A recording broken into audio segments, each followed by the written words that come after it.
what if I told you one woman inside of the most powerful companies in America saw the whole thing collapse? And isn't that crazy? No one listens. She told them and they didn't listen. She told the executives, they didn't listen. She told the auditors, they didn't listen. Not even the system that was supposed to protect the truth didn't listen to her. Her name was Sherron Watkins. And this is a story of how she tried to stop Enron before it became one of the biggest financial disasters in history. Back in the 90s, yes, I'm that old, Enron was just a company. It was the company. Like Wall Street loved them. Everyone knew about Enron. Everybody. Now you haven't heard about it because they're gone. Investors trusted it. Employees believed they were part of something that was unstoppable. Enron claimed it had figured out how to turn into pure profit, buying, selling, trading electricity like stocks. So for Enron, the stock kept climbing. So executives were praised like visionaries. At the center of all was a CEO, Jeffrey Skillings,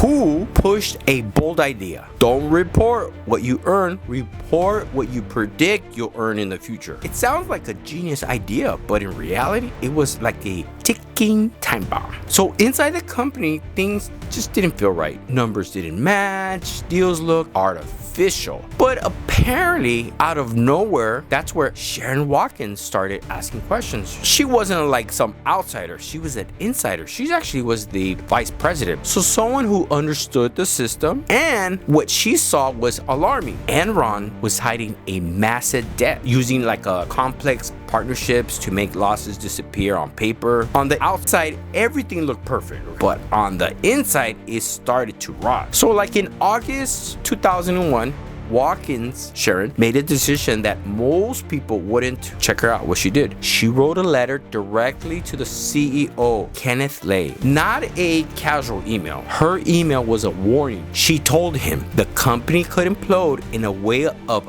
accounting scandals.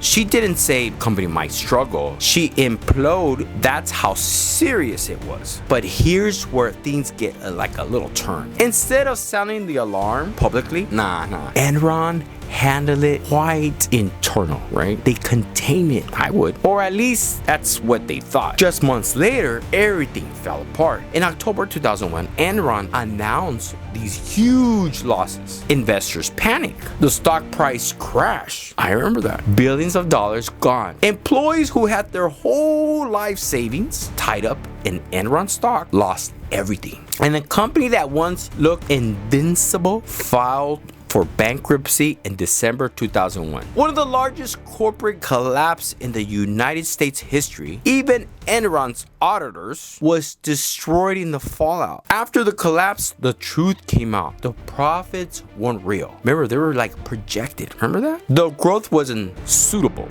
The entire system was built on accounting tricks and deception. Executives were investigated, careers ended, reputation destroyed. And Sherron Watkins, she became known as the whistleblower who tried to stop it. But here's the complete part. She didn't go to the public right away. She warned them, she sent that email, and hoped leadership would kind of step to the plate and say, okay, let's go ahead and fix this, right? That decision split sparks today. Was it enough or was it too late? So the fall of Enron changed everything. It exposed how fragile trust really is, especially when billions of dollars were involved, and it forced new laws to be implemented to prevent something like this to ever happen, right? So maybe the biggest lesson is this: sometimes the truth, it seems early, but it's just not acted on. So you could see something coming, and if you don't act, party's over. And by the time everyone else sees it, it's already too late. Party's over. Bye-bye, Enron. Leave your comments behind. Don't rage!